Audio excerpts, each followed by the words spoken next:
Ladies and gentlemen, welcome to TOI Auto, and today we have witnessed the launch of two beautiful motorcycles by Classic Legends. And to talk about them and the company's plans, I've got Anupam Thareja, who's the co-founder of Classic Legends. Anupam, thank you so much for joining us. Thank you for having me. And both of the motorcycles, really good-looking motorcycles. And we'll come to those specifics later. But one thing that you mentioned during your presentation, very interesting. You said like SUVs change the entire game, that one segment of vehicles.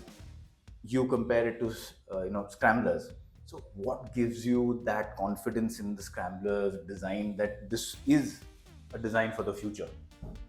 So I think when I was referring there, I was referring to this adventure and scrambler category. Yeah. This is like compact SUVs, that's like a full SUV. Yeah. But it was more coming from the format of this bike, right? Okay. This is not a roadster turned into a scrambler or an adventure dumbed down to be a scrambler. It's actually custom, purpose built for it. So first is that package, the lightweighted of the bike, the lightweighting of the engine, the torque curve, the power, the wheelbase, the sprocket, the gear ratios, the whole package, which is very, very lightweight and thumpy, right? Which is just gets you off, and that high torque that gives you that crazy rush in your head. So that's one package. Lay on that the design. Right. Then you talk about the vehicle, the suspension, the play, the braking, the three modes, which is preset, for Right. on off, rain and tarmac. So all this, what is an SUV? Sports utility vehicle, which means you go to your office, it's a gorgeous machine. You have that stance, you have the silhouette, and in the weekends, if you want to just go crazy and go to a mountain, just take it. That's what it is made for, right? So that's why I compare it to the SUV revolution of the passenger car. So this is, to my mind, the SUVs of motorcycles. And going forward, is ADV come scrambler, is this category, this broad category, going to be a focus area even for new products and new platforms? We are a mid-sized market motorcycle company which wants to be a global Indian company. Right. So there are different segments. What we are not going to be is we're not going to be dishonest to the segments. If you ask me, is this a focus? I think the world is way more nuanced. Yes, this is a focus, but that doesn't mean Roadster is not, or doesn't mean Bubble is not. That's a different brand, different category, different ethos, different market, different consumer set, right? But you're right. If you ask my view, one, this is the right format for the country, and you must have seen globally redefined some companies. It's probably the largest or the fastest growing segment even globally. So there is something to it. The rise of SUVs and the rise of adventures and scramblers globally, there's something to it. And India is as evolved, getting evolved. Earlier there was a lag. India used to see a lag effect of trends and evolution. I don't think so that's true anymore. It is the right category. It is right category now, and they want the best product. If it's not the best product, they will not accept it. The moment so choice creates demand. The moment you give them the right product, in my view, that will change everything. And I hope this bike will do the trick. All right. Now, in terms of the market, you are a young band. Of course, you have legacy brands with you, and but still the numbers are very small right now, although you're growing. Now, with this and the cost pressures that every organization has, what was the reason to go in, like you explained earlier, everything is different. You went in completely into the motorcycle, change everything so that it's true. Whereas a lot of your rivals, take benefit of cost advantage from homogeneous engineering. So what made you not go down that route?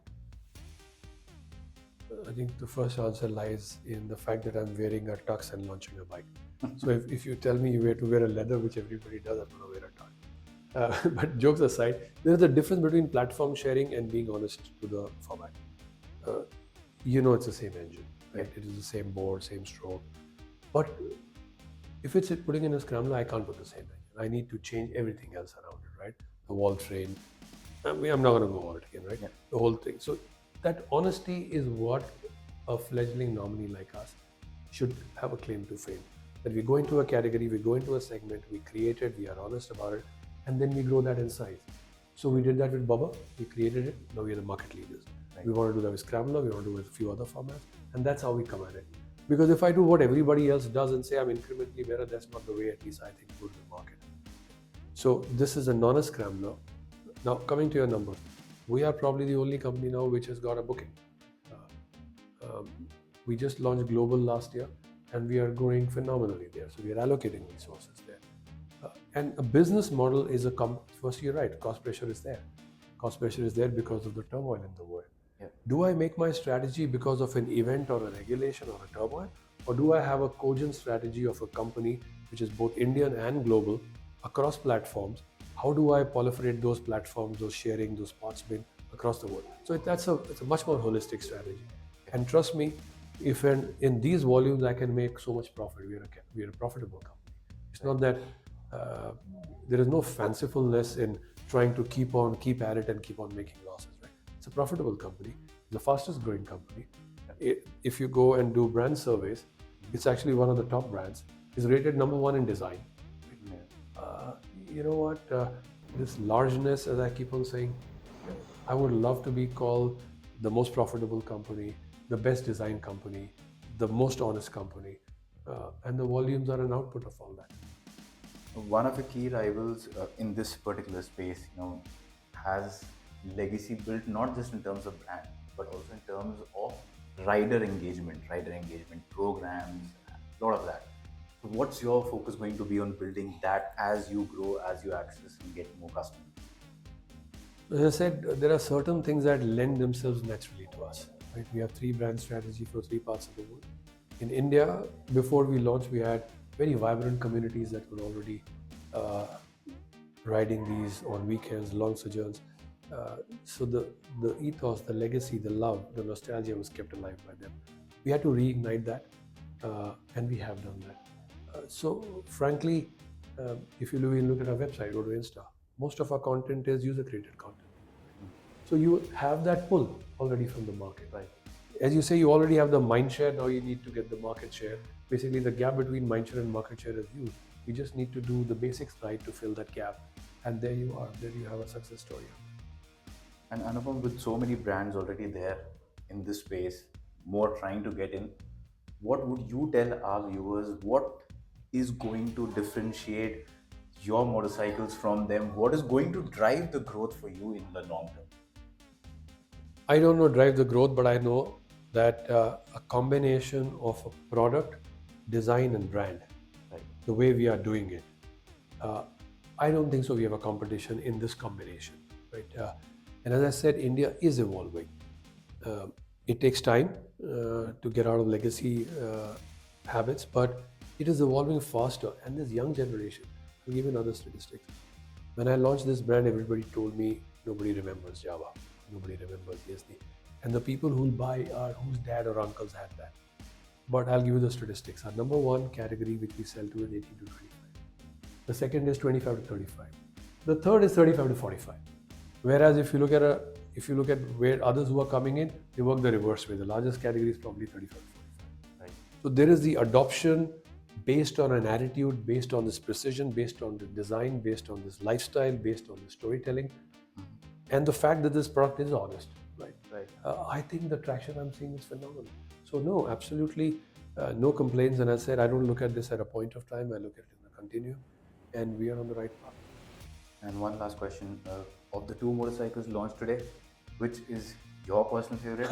And of the colors in each of them, which is your favorite color for each of them? That's probably the most difficult question to be answered. I don't know why everybody asks me. It's like, as I said, life is so nuanced. Sometimes two things can be true. But yeah, if you ask me, I'm just crazy about this ESD when I arrive in India. But if you take me to Sardinia or if you take me to an off-road somewhere else in the world, probably I'll give a different answer. But if you ask me in this country, given what I see around me, I think there's a beautiful bike. And within the colors, You do have some very good colors on both of the motorcycles. yeah, you must have seen the fit and finish and the CTGs on this. Yeah, maybe the rally edition in Scrambler, and you're really pushing me in a corner out here. And maybe the yellow, the canary yellow in the BSA Scrambler. Amazing. So thank you so much Much for your time, appreciated. Anupam. It was a pleasure talking to you, and look forward to riding these motorcycles. Absolutely, we should do a ride together. Thank you. Absolutely. Thank you.